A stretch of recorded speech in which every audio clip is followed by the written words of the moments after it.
Merci de rester fidèle au programme d'ITV. C'est parti pour cette édition de soir. Les titres.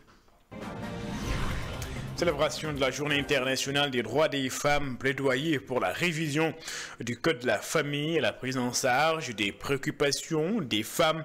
Les autorités s'engagent à multiplier les efforts et accompagner davantage les femmes. Le regroupement des boulangers du Sénégal en grève les 18 et 19 mars prochains. Les boulangers ne vont pas produire le pain durant 2 jours. C'est pour protester contre le mutisme des autorités vis-à-vis de leurs revendications. Voilà pour les titres. Le développement, c'est dans une poignée de secondes.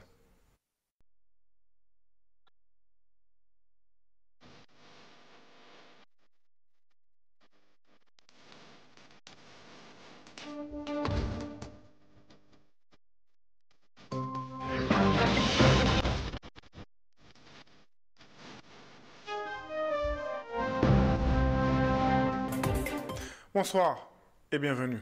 Célébration de la Journée internationale des droits des femmes, l'Assemblée nationale rend hommage aux femmes d'honneur. Des députés portent le plaidoyer pour une révision du Code de la famille et le respect de la parité. Anta Babacar Ngom, député à l'Assemblée nationale, est ici au micro de Ndeya Fall et de Mafalfal. Donc, on a eu à échanger largement sur plusieurs thématiques et le thème principal est l'inclusion. Mais l'un des sujets phares, c'était la question de la parité, où nous avons exprimé vraiment notre ambition et notre volonté de tout faire pour renforcer la loi sur la parité, qui a été quand même... elles se sont battues, nos devancières, pour pouvoir voter cette loi. On ne leur a pas donné gratuitement la loi de la parité. Elles se sont battues. Et ce n'est pas sous nous, notre magistère ou notre législature, que cette loi de la parité devra avoir un recul ou quelques freins que ce soit. Au contraire, elle devra être renforcée. Nous avons beaucoup également insisté sur l'importance de la protection des femmes et du respect des droits des femmes. On est toujours en 2025, mais les violences sexistes, les agressions sexuelles et sexistes sont toujours permanentes et toujours d'actualité. Les grossesses précoces, les mariages forcés, etc. Les conditions des femmes méritent d'être revues. Encore plus dans un contexte où on nous dit que la situation économique actuelle est extrêmement difficile. À l'occasion de la Journée internationale des droits des femmes, le comité régional des solidarités des femmes pour la paix en Casamance, Usuforal, réfléchit sur les défis économiques et sociaux auxquels sont confrontées les femmes.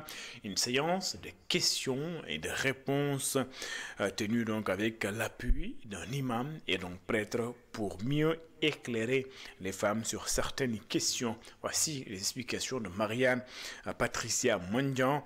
Elle est donc chargée de projet de Usuforal et est ici au micro d'Assanba.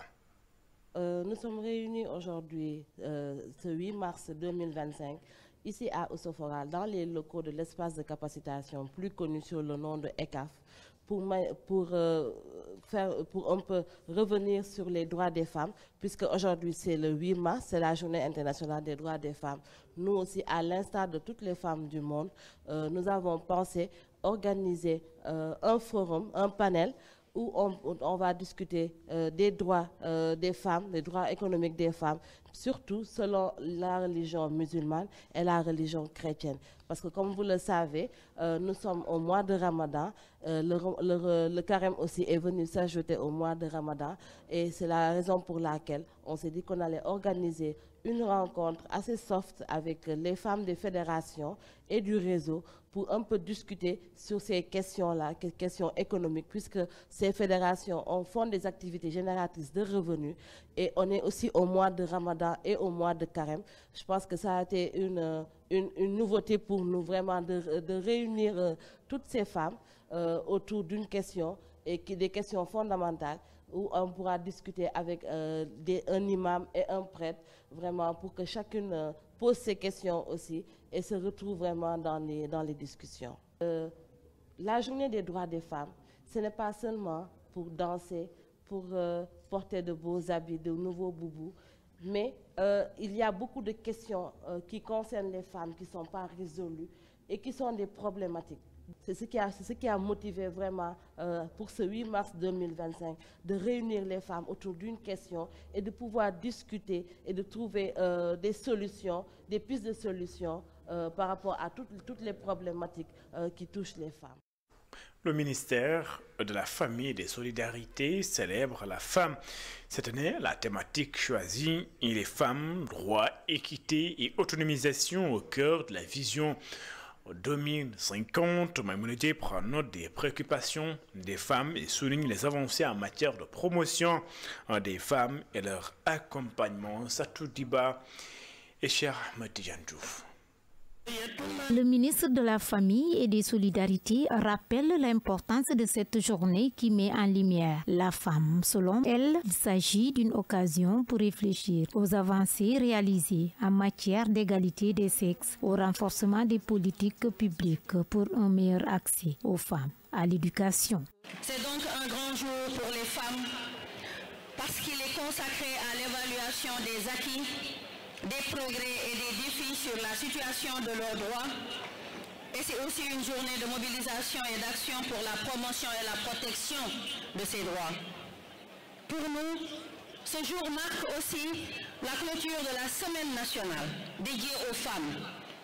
Une semaine qui a fait vibrer tout le Sénégal au rythme de l'engagement et de la détermination des femmes.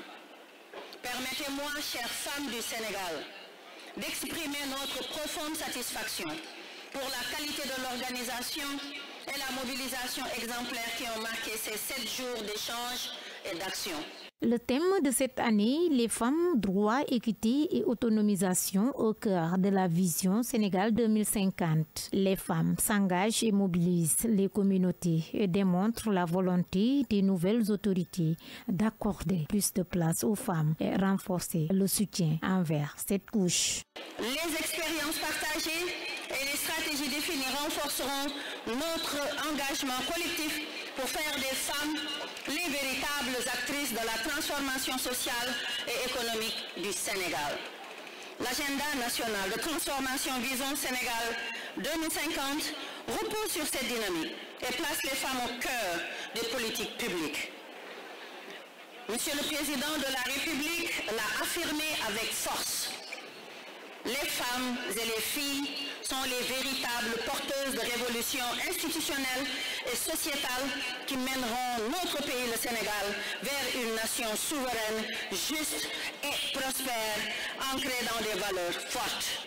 Pour impulser des dynamiques économiques créatrices d'emplois et de richesse, il est indispensable d'engager une transformation systémique de notre économie en cohérence avec la vision Sénégal 2050. Amidia Bachi, membre de la plateforme des femmes pour la paix en Casamance, expose les nombreuses difficultés auxquelles les femmes de sa région sont confrontées et demande aux autorités de trouver des solutions. Nous nous engageons à instaurer un dialogue constructif autour des rôles et des engagements des femmes avec des perspectives clairement identifiées. Concernant l'axe 1, nous constatons des avancées significatives telles que la dynamique organisationnelle des femmes et la diversité des formations reçues. Nos recommandations incluent la mise en place d'infrastructures de production et de conservation. Il est essentiel de promouvoir l'écotourisme et de renforcer les capacités des femmes à s'adapter au changement climatique. La plateforme des femmes pour la paix en Casamance contribue également à la sensibilisation et à l'engagement des communautés locales pour un développement durable et inclusif. Le ministre de la Famille et des Solidarités a voulu marquer la journée du 8 mars en recueillant les doléances des femmes. Maïmouna Dièye s'engage à s'investir davantage pour un meilleur être des femmes. L'université Cheikh Anta Diop de Dakar rend également hommage aux femmes, l'engagement des femmes au sein du Temple du Savoir mis en lumière. Aminata Niang, recteur par intérim de l'université Cheikh Anta Diop de Dakar, rappelle le rôle essentiel des femmes. Selon elle, les autorités doivent mieux les accompagner. Aminata Niang, recteur par intérim de l'université Cheikh Anta Diop de Dakar, est interrogée par Ndeye Yali Fall. Aujourd'hui, l'Université Cheikh Anta Diop de Dakar a voulu, dans le cadre de la célébration de la Journée internationale des droits des femmes, organiser cette conférence dont le thème portait sur la femme actrice de la cohésion sociale dans l'espace universitaire. Parce que nous avons compris qu'une université, c'est une communauté académique et dont les missions sont de former, d'assurer la formation, d'assurer les apprentissages, d'assurer la recherche et l'innovation et d'être au service du développement de la nation sénégalaise et de l'Afrique, en particulier pour l'Université de Dakar. Et ces missions, nous ne pouvons pas les remplir, nous ne pouvons pas accroître nos performances pédagogiques et scientifiques sans une cohésion sociale, sans la paix. La paix est un facteur indispensable à toute autre action pour le développement. C'était pour cela que nous avons choisi ce thème pour en discuter, échanger aujourd'hui avec la présidente de l'Ordre national chirurgien du Sénégal, qui est une théologienne en même temps, docteur Arlette, et le professeur Amadou Tidiane Diallo, qui est directeur de l'école occidentale Arcif de l'UCAD.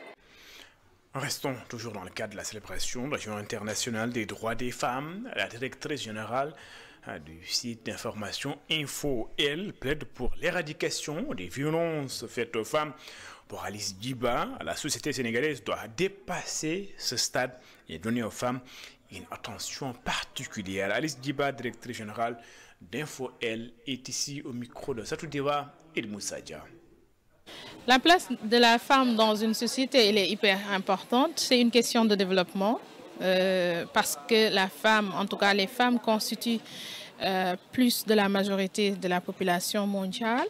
Donc, il serait important que leurs préoccupations ou leurs perspectives soient prises en compte, que ce soit dans tous les domaines, économie, politique. Il faudrait qu'on puisse intégrer la dimension de la femme pour pouvoir parler de développement. C'est une partie intégrante du développement.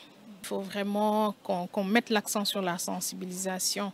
Et après ça, mettre également des politiques publiques qui prennent en charge en fait cette question de la violence. Et quand je parle de sensibilisation, c'est qu'on puisse parler de ces violences-là en public, de mettre le doigt qu'il y a ces violences-là et que les gens puissent savoir, c'est-à-dire il faut que les gens soient informés parce que la meilleure manière en tout cas de solutionner une chose, c'est d'en parler. Donc au-delà du fait d'en parler, il faudrait, comme je l'ai dit, des politiques qui prennent en compte pour mettre un terme en fait à ces violences-là. Il faudrait que les ministères ou en tout cas les associations aussi qui sont dans ce domaine-là puissent adresser cette question par la sensibilisation, par le plaidoyer, mais également par la prise en charge des victimes parce que c'est important. Et malheureusement au Sénégal, cette prise en charge en tout cas fait défaut parfois. Mais avant d'arriver à une prise en charge, c'est de tout faire pour que ces violences-là n'existent plus. Il est important qu'on puisse mettre l'accent sur la sensibilisation, la mise en place des politiques stratégiques qui adressent cette question-là, mais également que la société civile également puisse s'engager par rapport à ces questions-là. Agnam Siwol, c'est dans le département de Matam. La localité a également vibré au rythme de la journée des droits des femmes, mais d'une façon différente. Les femmes du Bosséa dénoncent l'emprisonnement de Farba Ngom et de Tahirou Sarr. Ces dernières exigent la libération de ce qu'elles qualifient de détenus politiques de la région de Matam. Amadou Mardialo. Colère noire des militantes de Farba Ngom en cette journée internationale des droits des femmes. Port de brassard rouge, manifestation pacifique, les femmes de Bosséa se sont érigées en bouclier pour dénoncer l'emprisonnement de ce qu'elles appellent des détenus politiques de la région. Le 8 mars 2025, nous célébrons la journée mondiale de la femme. Nous, femmes linguères de l'arrondissement d'Agnam Sivol, sommes meurtries et tristes de cette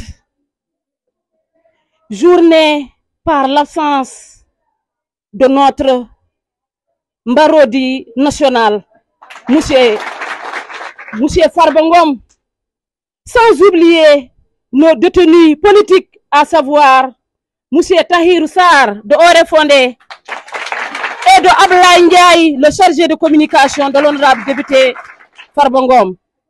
Nous déplorons avec la plus grande énergie l'emprisonnement de ces derniers. Ces femmes exigent également la libération immédiate de Farba Ngom ici et appellent le nouveau... Nous appelons et nous interpellons l'État du Sénégal et son gouvernement à libérer immédiatement Farba Ngom et ces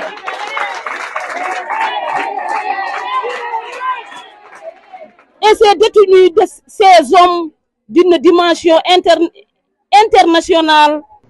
De Felou à Dabia, en passant par Orefondé, ces femmes de Bosseya se sont donné rendez-vous dans la circonscription de Agnam Civol pour dire non à ce qu'elles considèrent comme une commande politique orchestrée par le nouveau régime, selon elles.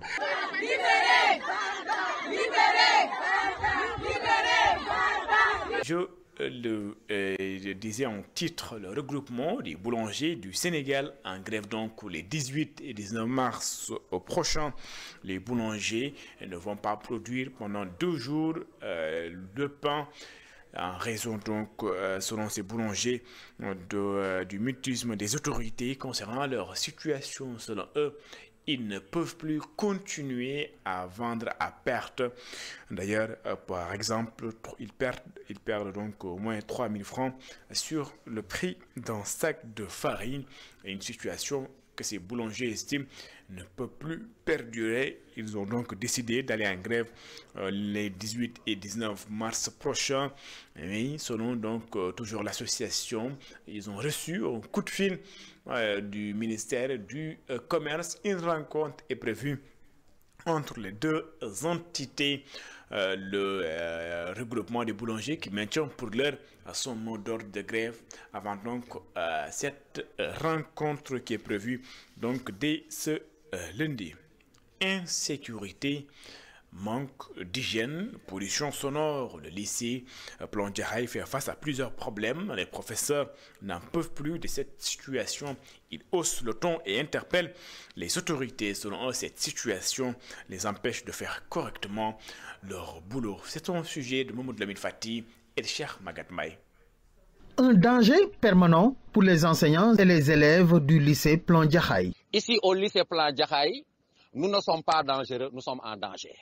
Nous sommes en danger pour plusieurs raisons. Le professeur Sanoussi Ba, porte-parole du jour, a dressé un état des lieux alarmant des conditions de vie et de travail au sein de leur établissement. Nous vivons dans un environnement où les bâtiments sont vieux et vétustes. Et je mesure mes mots. À chaque moment, un bâtiment ou un pan du bâtiment peut s'écrouler. Ça veut dire que les presque 2000 élèves qui sont dans ce lycée sont en danger de mort. Il y a ici l'autre jour un accident et une autorité du lycée a failli se faire écraser la tête, fracasser la tête par un pan du mur qui est tombé. Un surveillant ou bien une surveillante a eu ici, je ne peux pas dire une fracture, mais en tout cas, il faut qu'on ait une école parce que, moi, comme on dit, avant-hier, une vache chez l'école, un élève, il aurait pu le tuer. Et même une professeure a été chargée par une vache appelée cœur de l'école. Est-ce que ça ne suffit pas pour dire que nous sommes tous en danger? Insécurité totale, manque d'hygiène, pollution sonore, autant de problèmes qui minent le lycée Plan Jaxaay et qui ont conduit le corps professoral à exprimer son mécontentement à travers un mouvement d'humeur. Autre chose, c'est le problème des bâtiments. Vous l'avez regardé. Et quand je dis que derrière les bâtiments, vous avez l'impression que vous êtes à Mbobes, je n'exagère pas. Je ne fais que dire les faits. Vous le verrez à la télévision. Si on ne vous avait pas dit que ces images reflètent une partie d'une école, donc or, c'est bien derrière ces classes, là où tous les jours nos enfants évoluent, dans l'insécurité, dans le manque d'hygiène, dans la mauvaise odeur, j'allais dire dans l'odeur nauséabonde. Les enseignants n'ont qu'une seule revendication, être entendus par le président de la République afin d'obtenir de meilleures conditions de travail. Pour dire à M. Diomaye Faye qu'au nom de votre slogan, Djoub Djoubal Djoubanti, vos enfants, plus de 2000 de vos enfants sont en danger. Plus de 61 enseignants et surveillants qui sont de vos concitoyens sont en danger dans ce lycée. Il est temps de revenir au lycée. Nous ne demandons pas le luxe, nous ne demandons pas à être traités comme des princes charmants, nous demandons tout simplement qu'on nous mette dans des conditions de travail pour que l'on puisse travailler. Le lycée Plan Diakhaï se meurt à petit feu, asphyxié par une pollution sonore incessante en provenance des environs, gangréné par l'insécurité et un manque criant d'hygiène. Face à cette situation intenable, le personnel enseignant a décidé de déserter les salles de classe pour tirer la sonnette d'alarme. Ça d'ailleurs, c'était le mot qui m'a fait. C'était des choses. Merci d'avoir suivi excellente suite de programmes sur les antennes d'ITV. L'information se poursuit sur www.imedia.sn. Au revoir.